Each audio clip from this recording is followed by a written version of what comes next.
So my name is James Harper and I'm the Hotel General Manager.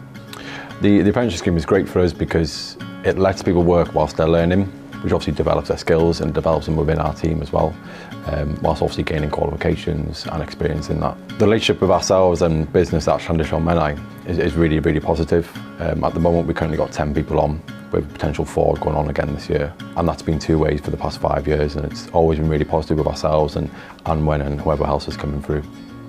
The apprenticeship worked really well for ourselves because it gives people a platform to learn for, and it also gives them somewhere to progress to whilst working within the hotel.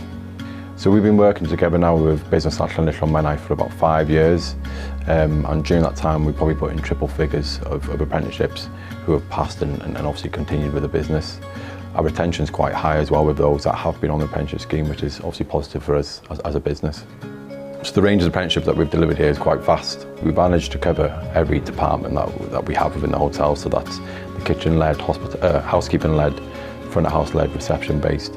And as I mentioned, it's massively improved our business in that way in terms of the retention and the development.